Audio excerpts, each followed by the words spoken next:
Bismillahirrahmanirrahim. Elhamdülillahi Rabbil alemin. Vessalatu vesselamu ala eşrafil murselin.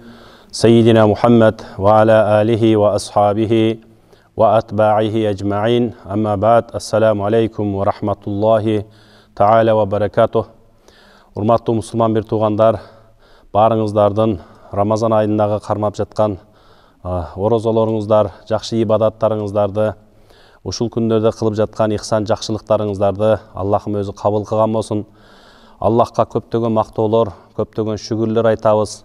Аллах Таала бизди мына ушундай касиеттүү, берекелүү болгон, өзү пенделери үчүн ушундай белек кылган Рамазан айына Аллахым бизди жеткирип, ушул күндөрдө ибадат кылышка Аллахым мүмкүнчүлүк берди. Аллахка көп мактоолор жана шүгүрлөр айтабыз. Урматтуу мусулман бир туугандар, бүгүнгү сиздер менен боло турган маегибиз албетте бул ысырапкерчилик жөнүндө сөз кылууну туура деп турабыз. Бул убакытка чейин көптөгөн жолу ысырапкерчилик темасында көптөгөн баяндарды, атайын кутбаларды өткөрүп келе жатабыз. Бирок кандайдыр бир деңгээлде албетте бул нерселер коомчулукта бир маалыматтын жетишсиздигиденби, же болбосо бир куру намыстын жетишсиздигиденби, ушул нерселер өзүнүн бир шариятта көрсөтүлгөн деңгээлчелик ордуну таппай келе жаткандыгы албетте баарыбызды өкүндүрөт. Ысырапкерчилик деген нерсе көпчүлүк элдин, биздин түшүнүгүбүздө ушу ойлоп калабыз, жеп ичкенден ашыкча бышырып алган, же болбосо ашыкта таратып берген, ушуну ысырапкерчилик деп, ысырапкерчиликти жалаң гана тамак ашка гана түшүнүк пайда болуп калган учурлар бар.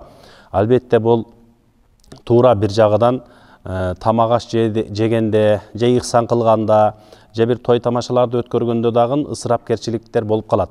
Бирок ошону менен эле чектелбейт. Ысырапкерчилик бул өзүнүн керегиден ашыкча пайдалануу ысырапкерчилик болуп эсептелет. Кээ бир учурларда өзүнүн керегине ылайыктуу болгон учурду пайдаланбай калуу дагы ысырапкерчилик болуп эсептелет.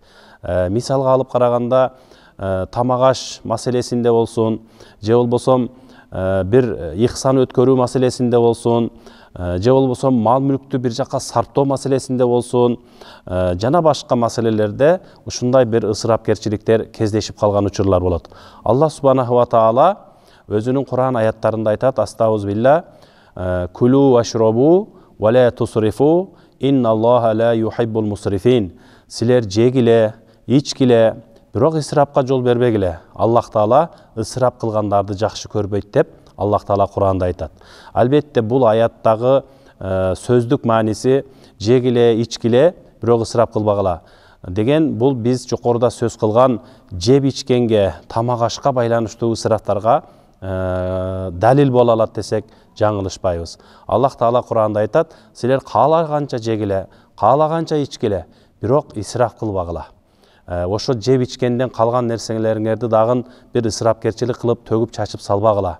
Же болбосо өзүңөрдүн жеп иче турган деңгээлиңерден ашыкча нерселерди бышырып, аны кор кылбагыла деп Аллах Таала Кур'анда айткандай. Албетте бул жеп ичкенден тышкары дагы Аллах Таала кээ бир инсандарга мал мүлк берет экен, дөөлөт берет экен, байлык берет экен. Ошо байлыкты иштетүүдө дагы, же болбосо жөнөкөй эле бир имарат салууда дагы, жана башка ушундай бир иш аракеттерди кылууда дагы мына бүгүнкү күндө көптөгөн бир кооз имараттардын салынып жаткандыгы, же болбосо ушуга окшогон маселелерде дагы өзүнүн керегиден ашыкча нерселерди пайдалануу, же болбосо ашыкча нерселерди иштетүү, бул дагы ошо исрафка кирип калат экен, урматтуу туугандар. Исраф мал мүлктө болушу мүмкүн экен, исраф өмүрдө болушу мүмкүн экен. Өмүрүңүздү эч бир пайдасыз нерселерге иштетип койсоңуз, ошо өмүрүңүзгө болгон кайдыгерлик ошол дагы исраф болуп эсептелет экен. Исраф ден соолукта болушу мүмкүн экен. Эгер ден соолугуңузга кайдыгер карасаңыз, ден соолугуңузду убагында карабасаңыз, ага кам көрбөсөңүз, ал дагы исрафка кирип, бул дагы күнөөлүү иштердин катарына кирип калыш коркунучу бар экен. Ошондой эле убакыттын исраф болушу, кээ бир убакыттарда бир болбогон бир оюн зооктор менен, же болбосо бир жашооңузга, же ахиретиңизге бир пайда келтирбей турган амалдар менен алектенип калып, ошол убакытты өткөрүп калсаңыз, албетте бул дагы ошол убакытка болгон сиздин кайдыгерлигиңиз жана убакыттын исраф болгондугуну айгинелейт. Ошондуктан урматтуу мусулман бир туугандар, исраф маселесинде ушу көбүрөөк көңүл бөлүп, ушуга жол бербөөгө аракет кылсак жакшы болот. Жөнөкөй эле мындай тамак аш жеген учурда дагы пайгамбарыбыз саллаллаху алейхи вассалам тамак аш жегендин адебини ушу бир инсандын курсагы 3кө бөлүнүп турганы жакшы дейт. Анын бир бөлүгү тамак аш болсо, экинчи бөлүгү суу менен толсо, үчүнчү бөлүгү аба жутуп турганга орун калса деп пайгамбарыбыздын сүннөтү. Ушул нерсенин чегинде эгер элдин баары тамактанса, албетте бул исрафка кирбейт экен туугандар. Ошону менен бирге мына суу иштетүү маселесинде жана башка бир бардык эле маселелерде бул исрафкерчиликке жол койбоо эң чоң мааниге ээ.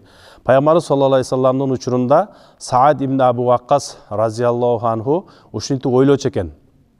Бардык нерседе исраф болсо керек. Бирок Аллахка жакындык болуш үчүн даарат алганда, ошо дааратка кеткен суу Аллахка ибадат кылыш үчүн болгондуктан ошо сууда исраф болбосо керек деп ойлойт экен. Күндөрдүн биринде пайгамбарыбыз саллаллаху алейхи вассаламдан сурап калды дейт Саад ибн Абу Ваккас: Аллахтын расулу, ушул дааратка кеткен сууга ысрафкерчилик барбы же ага канча кааласак иштетип жуунсак болобу дегенде, пайгамбарыбыз айтты: ооба, Саад ибн Абу Ваккас, дааратка алынган сууда дагы ысрафкерчилик болот. Жада калса, сен бир дарыянын үстүндө туруп, ушунча чоң агып аткан дарыянын үстүндө туруп даарат алсаң деле, ошо дааратка кетирген сууңа ашыкча пайдалансаң, ошол деле ысрафкерчилик болот деген экен. Мына ифтар болду, эртең мененкиге чейин, сухурга чейин канча жесек жей беребиз, боло берет деп, анан көптөгөн тамак аштарды кабыл алып, анан эртең менен сухурдан кийин жатып алсак, албетте бул дагы биздин ден соолугубузга зыян жеткирип калыш коркунучу бар. Туура, бул жерде жебегиле деген маселе жок. Ифтар кылгандан кийин сухурга чейин ооз ачык болот. Бирок ошондой учурда дагы бир ысрафкерчиликтерге жол койбой, же болбосо мына кээ бир кафе ресторандарда бүгүнкү күндөрдө мына өзүңүздөр көрүп жатасыздар, канча деген ифтарлык жакшы амалдар жасалып атат. Ошол жерлерде дагы бир артып калган тамак аштарды, бир мындай төгүп чачкан учурларды дагы угуп калабыз. Албетте бул нерселерге жол койбош керек. Мүмкүн ошого бир муктаж болгон, ошол даам менен бир күн орозо кармап, же болбосо 10 күн орозо кармап алганга мүмкүнчүлүгү чектелген, ошого муктаж болгон үй бүлөлөр болушу мүмкүн. Ошондуктан ушул ихсандардан арткан кээ бир тамак аштарды дагы суул муъмин халал дейт. Момундардын кешиги адал болот дейт. Момундардан, мусулмандардан калган кешиктерди башка бир ушундай муктаж кишилерге берип, ошо исрафкерчилик кылбасак, аябай жакшы амалдарды жасаган болуп эсептелебиз. Аллах Таала Кур'анда айтат: Инна Аллаха ла юхиббул мусрифин дейт. Аллах Таала исраф кылгандарды жакшы көрбөйт дейт.